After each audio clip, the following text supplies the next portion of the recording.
नमस्कार मित्रांनो, घरोघरी मातेच्या चुली या मालिकेच्या आजच्या भागात आता जी काही कॅमेरे वगैरे आहे तर ते घरी आता जे काही यांच सुरू असतं तेव्हा मात्र अवंतिका आणि सौमित्र अचानक येतात। तेव्हा आता लगेच सौमित्र विचारतो की हा कॅमेरा इथे काय करतो। तेव्हा मात्र आता सारंग आजी खूपच घाबरतात आणि ऐश्वर्या सुद्धा अगदी काहीतरी चोर म्हणजे लपवत असल्यासारखं सौमित्र आणि अवंतिका यांच्या समोर येते। तेव्हा आता सुमित्र विचारतो की नक्की तुमचं काय सुरू आहे, काय चाललंय। अवंतिका सुद्धा विचारते।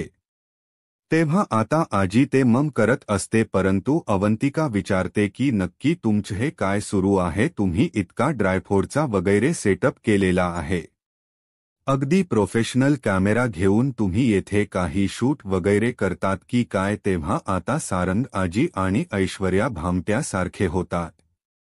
नक्की आता कुणाला काय उत्तर द्यावं हेच काही त्यांच्या लक्षात येत नाही। त्यांच्या चेहऱ्यावरून अवंतिका आणि सौमित्र यांना संशय येतो की नक्की यांचं तर काहीतरी सुरू आहे। म्हणून सौमित्र विचारतो की घरातील सर्वजण कुठे गेलेत। तेव्हा आजी लगेच म्हणते की वर गेलेत, आता वर गेलेत असं म्हटल्यानंतर लगेच सारंग आणि ऐश्वर्या आजीकडे बघत असतात। तेव्हा सारंग लगेच आता म्हणतो की सुट्टीवर गेले असं त्यांना म्हणायचं आहे, म्हणजे आजीला असं म्हणायचं आहे। तर आजी टाळ्या वाजवत म्हणते की हो, सुट्टीवर गेलेत, सुट्टीवर। तेव्हा आता अवंतिका विचारते की नक्की कोण सुट्टीवर गेले आणि हा सर्व काय गोंधळ सुरू आहे। त्यानंतर आता इकडे जानकी आणि ऋषिकेश म्हणजे शर्वरी, विक्रांत भाऊजी आणि मालती ताई यांना जो काही सांगत असतात। तेव्हा आता विक्रांत म्हणतो की खरंच मला जे काही तुम्ही म्हणतात त्याचा अर्थ नाही समजला। तेव्हा आता लगेच जानकी म्हणते की मी तुम्हाला कार्तिक विषयी बोलते, तुम्ही आल्यापासून एक गोष्ट नोटीस केलेली आहे का? शर्वरी वंश आणि कार्तिक या दोघांची किती गट्टी जमलेली आहे, त्याच किती लवकर बॉन्डिंग झालेला आहे। तेव्हा ऋषिकेश म्हणतो की हो ना। तर जानकी पुढे म्हणते की कार्तिकचा सुद्धा शर्वरी वंशावर खूप जीव आहे आणि शर्वरी वंशाचा सुद्धा शर्वरी वंश जे काही प्रेमाने आणि इतक्या मायेने कार्तिकच करतात त्यावरून समजते की त्यामध्ये किती प्रेम आहे। तर त्यामुळे मी जे काही बोलते तर तो विचार तुम्हाला कसा वाटतो त्यावर मालती ताई म्हणतात की जानकी अग तू काय बोलतेस, म्हणजे तुला असं म्हणायचं आहे की त्या कार्तिकचा सांभाळ आम्ही करायचा म्हणून। त्यावर ऋषिकेश म्हणतो की काकू अहो यात काय हरकत आहे, तुम्ही त्यांना चांगल तर ओळखतातच, त्याचे आईवडील अपघातात गेले त्यांना सुद्धा तुम्ही ओळखत होतात आणि मुळात म्हणजे कार्तिक तर खूप हुशार आहे आणि मुळशीमध्ये त्याच्या या हुशारीला खूप तर वाव मिळेलच। आणि काकू हे बघा, मी तुम्हाला जे सांगतो की याच वयामध्ये जर तुम्ही त्याला सगळं काही समजून सांगितले तर पुढे मात्र खरं काय कसे सांगायचे आहे याचाच प्रश्न तुम्हाला नाही पडणार। त्यामुळे मी तुम्हाला जे सांगतो त्याचा एकदा विचार करा। आता इकडे घरी जे काही प्रकार घडत आहे त्याबद्दल आता अवंतिका म्हणते की सौमित्र यांना विचारून काही उपयोग होणार नाही। आपण आता एक काम करते, मी जानकी वहिनीलाच फोन करते आणि जानकी वहिनीला ही सांगितल्यानंतर त्यांना जो काही हा गोंधळ आहे तो कळेलच। आता जानकीच नाव घेतल्यानंतर आजी तर खूप घाबरते आणि सारंग सुद्धा। ऐश्वर्या लगेच म्हणते की कशाला, एकतर घरामध्ये कोणी नाही, सगळेजण बाहेर गेलेत आणि आम्ही सुद्धा घरामध्ये एकटेच आहोत। आता ऐश्वर्या असं म्हटल्यानंतर सौमित्र विचारतो की आम्ही काय? तेवढ्यात लगेच सारंग म्हणून जातो की रोल आणि आता लगेच सौमित्र आणि अवंतिका संशयाने त्यांच्याकडे बघतात। तेव्हा लगेच सारंग पुन्हा म्हणतो की रील आजी सुद्धा म्हणते की हो रील आणि सारंग म्हणतो की रील आजी रील आणि परत तो आता सौमित्रला म्हणतो की दादा हे बघ, हे एक रील आहे, ते खूप फेमस झालेला आहे आणि ऐश्वर्याने ते रील मला दाखवले होते। आणि ऐश्वर्या समोर येतो, मुद्दा म्हणतो की ऐश्वर्याने ते रील मला दाखवले होते आणि बघू ऐश्वर्या तुमचा मोबाईल, जे मोबाईलवर तुम्ही रील दाखवले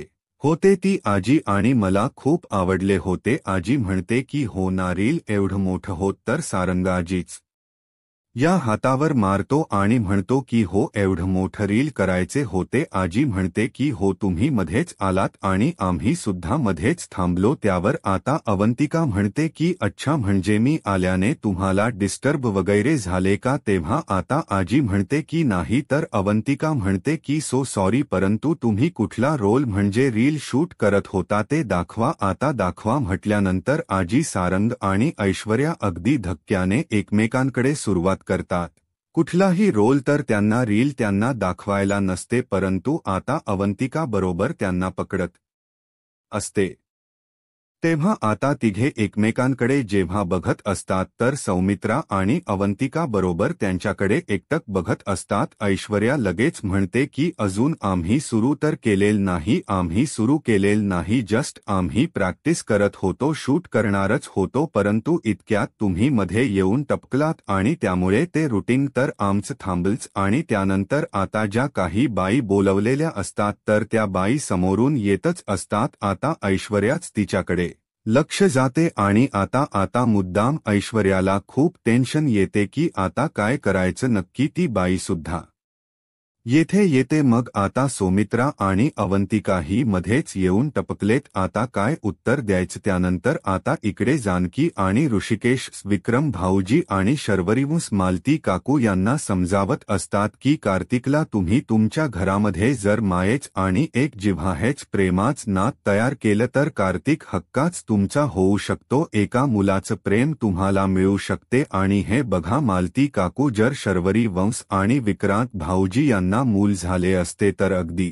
मायेने तुम्ही तुमच्या नातवाचं केलं असतं की नाही. आणि जर मनापासून तुम्ही कार्तिकला तुमचा नातू मानलं तर मला नाही वाटत की तुम्हाला ही सर्व स्वीकारायला जड जाईल. म्हणून त्यावर आता मालती काकू म्हणतात की जानकी अगं फक्त ह्या गोष्टी मानून होत नसतात. त्यावर आता ऋषिकेश म्हणतो की का होत नाही हे बघा काकू, त्यासाठी तुम्ही फक्त थोडासा वेळ त्याला द्या. अहो फक्त तुम्ही त्याच्यासोबत थोडासा वेळ घालवा म्हणजे एकदा तुम्हाला त्याचा लळा लागला की सगळ्या काही गोष्टी आप होतील. त्यामुळे काकू एकदा फक्त तुम्ही विचार करा, तुमच्या या निर्णयाने सगळं काही अगदी सुरळीत होईल. म्हणून शर्वरी वंश आणि विक्रांत भाऊजी यांनाही एक मूल मिळेल आणि तुम्हाला नातू मिळेल. एका नातवाच प्रेम तुम्हाला मिळेल, एका मुलाला त्याचे आईवडील मिळतील, त्या मुलाच आयुष्य मार्गी लागेल आणि तो तुमचा कायम ऋणी असेल. प्लीज एकदा तुम्ही विचार करा. तेव्हा आता विक्रांत आणि शर्वरी एकमेकांकडे बघत असतात, विचार करत असतात आणि मालती काकू सुद्धा विचारतच पडते. परंतु आता विचार करत असताना ने काही न बोलता मालती काकू अचानक आत जिंकून जातात. तेव्हा आता सर्वांना एक धक्काच बसतो. शर्वरी आणि आता विक्रांत एकमेकांकडे बघत असतात. त्यानंतर आता इकडे ऐश्वर्या ती जी काही आता बाई बाहेर आलेली असते तर मुद्दाम म्हणते की माझी मैत्रीण एक बाहेर आलेली आहे, तोपर्यंत तुम्ही कंटिन्यू शूट करा, मी आलीच असं बोलून ऐश्वर्या आता बाहेर जाते. तेव्हा मात्र आता सौमित्रा आणि अवंतिका अगदी संशयानेच यांचा नक्की काहीतरी सुरू आहे म्हणजे त्यांनाही समजते, संशय येतो असे बघत असतात. त्यानंतर आता इकडे ती बाई बाहेर आल्यानंतर ऐश्वर्याला विचारते की अहो येथेच ऑडिशन आहे ना. ऐश्वर्या म्हणते की हो ऑडिशन तर येथे सुरू आहे परंतु आतमध्ये ऑडिशन आता आम्ही नाही घेत, त्यामुळे तुम्ही जाऊ शकतात. तेव्हा आता ती बाई म्हणते की इतक्या लांबून आम्ही आलो आणि इतक्या लांबून आले सध्या तरी सुद्धा तुम्ही ऑडिशन घेत नाही. अहो माझं ऑडिशन घ्या तुम्ही. तेव्हा आता ऐश्वर्या हात जोडते आणि म्हणते की खरंच सॉरी, ओके खरंच सॉरी. म्हणजे हे बघा अशी काहीतरी सिच्युएशन आलेली आहे की आम्हाला आमचं ऑडिशन कॅन्सल करावं लागतं, तेव्हा तुम्ही जाऊ शकतात. तेव्हा आता ती बाई तिथून जायला निघते. तेव्हा आता ऐश्वर्याला असे वाटते की कुठे आता जीवात जीव आला, ही बाई तर गेलीच. आणि तेवढ्यात आता ती बाई पुढे जात असते. आता ऐश्वर्या लगेच मागे वळून बघते तर मागे काय अवंतिका उभीच असते. अवंतिका म्हणते की हाय आणि ऐश्वर्या विचारते की काय हीच तुझी मैत्रीण होती का आणि काय कधीपासून इतक्या मोठ्या वयाच्या मैत्रिणी तुझ्या व्हायला लागल्यात. तेव्हा आता ऐश्वर्या नाटक करत खोट बोलते, म्हणते की आजकाल मी आजी बरोबर देवळात जाते त्यामुळे आता तेथे मैत्रिणी माझ्या झाल. या तेव्हा आता अवंतिकाला या बोलण्याचे हसू येते. अवंतिका म्हणते की काय इतकं खोट बोलत असतानी लाज नाही वाटत का तुला? आणि काय ऐश्वर्या किती फेकतेस तू? लाज तर तुला वाटत नाही हे मला माहितीच आहे, परंतु हे सर्व मी नाही मानत. तुम्हाला सांगणार आहेस का काही गडबड आहे म्हणून? तेव्हा आता ऐश्वर्याला लगेच रागाने मोठ्या आवाजात म्हणते की कसली गडबड? कोणत्या गडबडीबद्दल तू आम्हाला विचारतेस? आणि प्रत्येक वेळी सगळ्या गोष्टी तुला असं नाक का खुपसायचं असतं ब्र? एकतर तुमच्यामुळे मला माझ्या सगळ्या मैत्रिणींना बाहेर पाठवावं लागलं आणि तुम्ही तर तिकडे मुंबईमध्ये राहतात, मग कशाला या घरामध्ये परत आलात? ऐश्वर्या आता जेव्हाही रागाने बोलते तर अवंतिका सुद्धा म्हणते की हे बघ ऐश्वर्या, कारण हे आमचं सुद्धा घर आहे, तुझं एकटीच नाही. आणि का हक्काचं घर तर आहेच आमचं आणि आम्हाला यायचं होतं हे तुला आम्ही कळवणार का?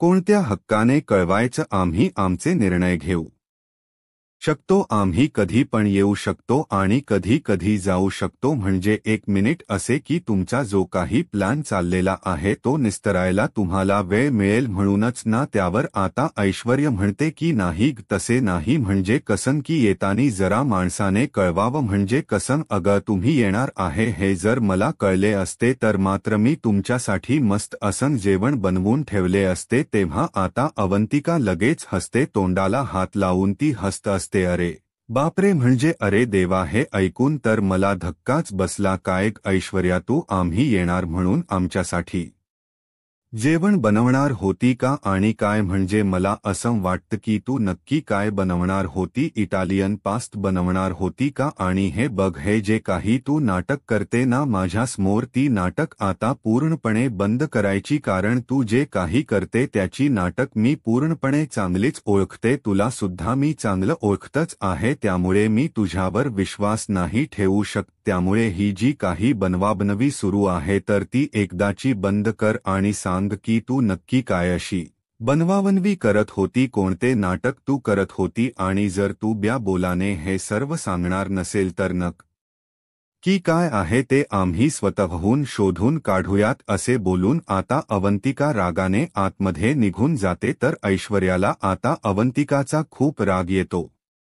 ती लगेच आता रागाने अगदी हात वगैरे करून दात खात अवंतिकाकडे बघत असते. अवंतिका मात्र आतमध्ये निघून जाते. तेव्हा आता ऐश्वर्य म्हणते की बिनपगारी तर गेले बाहेर, परंतु हे बेरोजगार आहे ना, ते आले परत घरात. त्यानंतर आता सुमित्र हा सारंग आणि आजी या दोघांना आतमध्ये विचारतो की काय सध्या काय सुरू आहे, पोटा पाण्याच काय सुरू आहे? सारंग म्हणतो की माझे तर काही नाही, सध्या मी घरीच आहे. तेव्हा आता सौमित्र म्हणतो की अरे जरा कामाचे बघ, कामाकडे लक्ष दे. हे असले जे काही फालतू धंदे करतो ना ते धंदे करण्यापेक्षा नोकरी धंद्याच बघ. तुम्हाला तर आता खूप मोठी केस मिळाली म्हणून तुम्ही मुंबईला गेलात, मग इथे मला सुद्धा काहीतरी माझ्या कुवतीप्रमाणे कामधंदा मिळेलच, मी काहीतरी काम करेलच. असे सारंग तोयात जेव्हा बोलतो तेव्हा ऐश्वर्या आत येते. लगेच म्हणते की तुम्ही बघा, आम्ही तुमच्यामध्ये येतो का? तुम्हाला तुमच्याबद्दल काही विचारतात का? मग आम्ही काय करतो तुम्ही का आम्हाला विचारतात? तुम्ही येथे नसतात तेव्हा घराकडे कोण लक्ष देतात? ऐश्वर्या आणि गुंडूसना ऐश्वर्याच घर सांभाळते. तेव्हा आता अवंतिका म्हणते की हो ना आजी, तुमची ती लाडकी ऐश्वर्या कसन घर सांभाळते हे सगळ्यांनाच माहिती आहे. आणि आता अवंतिका सौमित्रीला म्हणते की सोमी माझं ऐक, नक्की हे जे काही यांची लपवाछोपी सुरू आहे ना, काहीतरी गडबड सुरू आहे. त्यावर आजी लगेच म्हणते की काय कसली गडबड बद्दल बोलते तू, कसली गडबड आहे? तर अवंतिका म्हणते की कसली गडबड म्हणजे घरामध्ये कोणीच नाही आणि हे जे काही सुरू आहे ना त्यामुळे नक्की मी खात्रीने सांगू शकते की नक्की तुमची काहीतरी गडबड सुरू आहे, काहीतरी यामागे प्लान असेल म्हणूनच तुमची अगदी लपछपी ही सुरू आहे. आणि अरे सोमी, तुला माहिती नाही की बाहेर ज्या बायका आल्या होत्या काय म्हणत होत्या हे तुला नाही माहिती? तर आजी लगेच म्हणते की हो, तुम्ही आम्हाला दोषी ठरवतात आणि घरामध्ये का कोर्ट आणतात तुम्ही? सारंग म्हणतो की हो ना आजी, मी सुद्धा तेच म्हणतो की आम्हाला एक संशयित म्हणून का धरतात? चाललेले आहे ते आलेल आहे, मग कशाला आणखीन उचापत्या करतात? तेव्हा अवंतिका काही विश्वास ठेवायला तयार नसते. अवंतिका म्हणते की हे बघ सोमी, मला तुझ्याशी बोलायच आहे, तू चल तेव्हा तर सौमित्रा आणि अवंतिका एकमेकांशी आता एकमेकांना खुणवतात आणि ते आतमध्ये निघून जातात. आजी लगेच म्हणते की ऐश्वर्या, ते दोघे खोलीत का गेले असतील? तेव्हा ऐश्वर्या म्हणते की एकमेकांशी ते चर्चा करण्यासाठी गेले असतील. तेव्हा आता ऐश्वर्या खूपच वैतागते आणि आजचा एक दिवस होता की घरामध्ये पार्वती शोधण्यात आणि हे दोघे आलेत आणि मध्येच टपकले. एकही काम माझं धड होत नाही म्हणून ऐश्वर्याला आता खूप वैताग येतो, टेन्शन येते आणि आजी सुद्धा आता ऐश्वर्याला म्हणत असते की अगं होई. त्यानंतर आता अवंतिका आणि सौमित्र जेव्हा आतमध्ये रूममध्ये येतात आणि तेव्हा आता ते जानकीला फोन करतात. अवंतिका आता जानकीला फोन करून विचारते, हॅलो वहिनी? तर लगेच जानकी म्हणते की हो बोला ना धाकट्या जाऊ बाई, आज कशी माझी आठवण आली? अवंतिका विचारते की वहिनी तुम्ही कुठे गेलात? तेव्हा आता जानकी म्हणते की अगं अवंतिका, शरोवरी वंशाच्या सासरी आलोत, त्यांच्या सुंदर गावाला. इतकं मस्त त्यांचं गाव आहे, छान असं थंडगार, अगदी हिरवे हिरवे, छान वाटतं इकडे या गावाकडे. अगं तू बोल ना, तू फोन केला होतास? तेव्हा अवंतिका सांगते की वहिनी आम्ही इकडे मुळशीला आलोत. जानकी म्हणते की काय बोलतात अवंतिका, तुम्ही मुळशीला आलेत? अगं तुम्हाला त्यांच्याशी बोलायचं आहे का?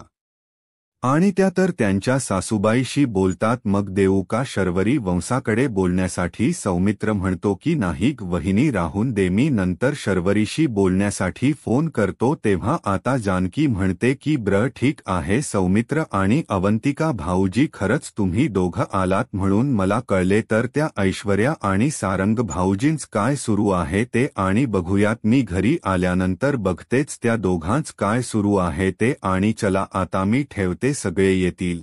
तर अवंतिका आणि सौमित्र म्हणतो की ठीक आहे बाय वहिनी म्हणून ते फोन ठेवतात आणि अवंतिका सौमित्र परत बाहेर येतात. तेव्हा सौमित्र म्हणतो की हा सारंग कुठे राहिला आता म्हणून सारंगला आवाज देतो. सारंग धावतच येतो. तेव्हा आता सारंग म्हणतो की अरे तू नाव घेतलंस आणि मी आलो सुद्धा. आजी सुद्धा आता तिकडून येते. तेव्हा आता सौमित्र विचारतो, अरे तू बाहेर काय करत होतास? आणि चल ठीक आहे, आम्ही निघतो घरातील आणि घराची पूर्ण काळजी घे बर का. तेव्हा आता सारंग मुद्दा म्हणतो की दादा आणि बहीण तुम्ही लगेच निघाला म्हणजे तुम्ही आत्ताच आलात आणि आत्ताच चालला सुद्धा. तेव्हा अवंतिका ऐश्वर्याकडे रागाने बघत बघत असते. तेव्हा आता सौमित्र म्हणतो की हो आम्ही तर चाललेलो आहोत, परंतु तुमचे जे काही सुरू आहे ते प्लीज आता थांबवा. तेव्हा आता लगेच तिघेही अगदी घाबरल्यासारखे एकमेकांकडे बघत असतात. तर आता सारंग विचारतो म्हणजे नेमकं काय? तेव्हा आता सौमित्र म्हणतो की जानकी वहिनीशी आत्ताच आम्ही बोललो आणि आम्ही निघतो आता. आणि जानकी वहिनी त्या सुद्धा येतात. तेव्हा आता हे ऐकल्यानंतर सारंग, आजी आणि ऐश्वर एकमेकांकडे बघत असतात. तेव्हा मात्र आता लगेच सारंग नेमकं लगेच घाबरतच विचारतो की जानकी वहिनीशी तुम्ही असं काय बोललात? तेव्हा आता सौमित्र म्हणतो की हेच की आता घरात कोणी नसताने ऐश्वर्या, सारंग आणि आजी या तुमचं काय सुरू आहे ते? तेव्हा आता तिघेही घाबरतात. तेव्हा सारंग घाबरतच विचारतो की काय चालू आहे? तेव्हा आता सारंग म्हणतो की रील्स. सौमित्र म्हणतो की हो तेच ते रील्स बद्दल. रील आहे ना जे काही ते खेळणं बंद करा आणि प्लीज घराकडे लक्ष द्या. तेव्हा आता सारंग हसून म्हणतो की हो देतो, तुम्ही गेल्यानंतर देतो ना लक्ष. म्हणजे आता तुम्ही निघतात ना? आणि आता ते जायला निघतात तेवढ्यात एक बाई दाराशी येते आणि दाराशी येऊन म्हणते की ऑडिशन येथे चालू आहे का?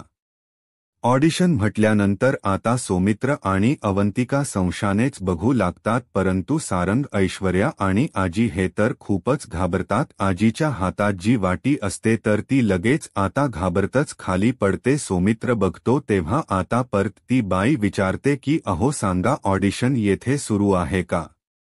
तेव्हा आता हे तिघेजण खूपच घाबरतात. नक्की आता काय उत्तर द्यावं हेच काही कळत नसते. तेव्हा आता सौमित्र लगेच विचारतो की कसलं ऑडिशन. ऐश्वर्या लगेच आता पुढे येते. ऐश्वर्या म्हणते की अहो काहीतरी काय अहो, तुम्ही चुकीच्या पत्त्यावर आला. हे आमचं घर आहे, हा कुठल्याही शूटिंगचा खेळ नाही. ते शूटिंग करण्याच हे घर नाही, त्यामुळे तुम्ही इथून निघू शकता, जा तुम्ही. तेव्हा आता ती बाई म्हणते की अहो असं कसं, मला तर येथीलच पत्ता दिला होता. तेव्हा आता पार्वतीचा हा रोल करण्यासाठी बायका दाराशी येत असतात. तेव्हा आता हीच त्यातील एक बाई असते. परंतु ऐश्वर्याबरोबर आता ही सौमित्र आणि अवंतिका समोर त्या बाईला खोट ठरवते की हा तो पत्ता नाही. ऐश्वर्याने तर हाच पत्ता दिलेला असतो आणि तुम्हाला जो पत्ता दिला तो चुकीचा पत्ता आहे, हे आमचं घर आहे असं मुद्दाम खोट बोलते. आणि सारंग सुद्धा तिच्या होला करत असतो, आमचा आणि शूटिंगचा काहीही संबंध नाही, तुमच काहीतरी चुकते. तेव्हा आता ती बाई म्हणत असते की अहो मी स्वतः ते पत्ता वाचूनच या पत्त्यावर आले म्हणून, आणि अहो हाच पत्ता दिलेला आहे बघा, हा पत्ता आशीर्वाद बंगल्यासमोर, साई मंदिरासमोर या आशीर्वाद बंगल्याचाच हा पत्ता आहे. मग जो पत्ता दिलेला आहे तो पत्ता आणि घर वेगळा आहे का? तेव्हा सौमित्र जेव्हा हे ऐकतो तर म्हणतो की पत्ता तर हाच आहे, कारण बंगला सुद्धा तोच आहे आणि इथील तो पत्ता सुद्धा. तेव्हा आता आजी तोंडाला हातच लावते. तेव्हा ऐश्वर्य मुद्दाम आता अगदी घाबरत बघत असते मनात, नक्की काय आता प्लॅनिंग करू. म्हणून ती लगेच डोक्याला हात लावून म्हणते की अरे अरे अरे, अहो सारंग तुम्ही सुद्धा विसरलात का? आपल्या बंगल्याच नाव आशीर्वाद बंगला आहे आणि येथेच आपल्या घराच्या बाजूला नाही का आशीर्वाद? जे काही फिल्म स्टुडिओ आहे तर ते फिल्म स्टुडिओमध्ये यांना जायचं असेल, त्यांची अशीच काहीतरी गफलत झाली असेल म्हणून त्या आशीर्वाद फिल्म स्टुडिओमध्ये जाण्याऐवजी आशीर्वाद बंगल्यावर आले असतील. आणि त्या बाईला म्हणते की अहो आशीर्वाद बंगला नाही तर आशीर्वाद फिल्म स्टुडिओमध्ये तुम्हाला जायचं आहे, इथेच बाजूला आहे, जर तुम्ही येथून सरळ गेला तर लेफ्टला ते नक्की आशीर्वाद फिल्म स्टुडिओ आहे. आणि हे बघा, जरी मी तुम्हाला सांगितले तरी सुद्धा तुम्ही परत चुकताल. त्यामुळे आता ती सगळ्यांना म्हणते की मी यांना जरा तो पत्ता दाखवून येते आणि मुद्दाम आता ती बाईला बाहेर घेऊन जाते. तेव्हा आता आजीच्या कुठे जीवात जीव येतो. अवंती तिक बरोबर सौमित्राला सगळं काही खुणावत असते. त्यानंतर आता इकडे शर्वरी, विक्रांत, मालती, जानकी हे सगळेजण एकत्र बसतात. तेव्हा जे काही गंगाधर काका असतात तर जानकी त्यांना म्हणते की एकदा तुम्ही कार्तिक बद्दल विचार करायला हवा, जे काही आम्ही तुमच्यासमोर ताव मांडला तो कार्तिक आता मोठा होतोय, त्याला वडिलांची गरज आहे, एका कुटुंबाची गरज आहे, एका आईची गरज आहे. आणि काय आहे की एकटी आई सगळ्या कुटुंबाला माया देऊ शकते, परंतु संपूर्ण घर हे आई विना कायम रिकाम असतं. तुम्ही विचार करा, कार्तिकला सुद्धा एक चांगलं कुटुंब मिळेल, त्याच्या हक्काचे आईवडील त्याच्या जवळ असतील, म्हणजे त्याला प्रोत्साहन मिळेल, बळ मिळेल आणि त्याला उडायला, झेप घ्यायला पंख मिळतील आणि परतायला सुद्धा घर मिळेल. हे जे काही होईल त्याच्या चांगल्यासाठीच होईल, उज्ज्वल भविष्यासाठी. मग असे व्हावे तुम्हाला नाही वाटत का? आणि मी सुद्धा लहानपणापासून एका अनाथ आश्रमातच वाढले. लहानपणी जेव्हा प्रत्येक मुलाच एक स्वप्न असतं आणि आम्हाला आमचे लहानपणीच्या हक्काचे आईवडील असावे, म्हणून हे जे माझं स्वप्न होतं तर ते लहानपणी तर पूर्ण नाही झाले, पण आता मात्र तुमच्या कार्तिकच स्वप्न हे लहानपणीच अगदी सत्यात उतरू शकते. त्याला त्याचे आईवडील मिळतील, परंतु तुम्ही सुद्धा योग्य निर्णय घ्यायला हवा. तेव्हा आता जे काही काका असतात तर ते श्रीकांत काका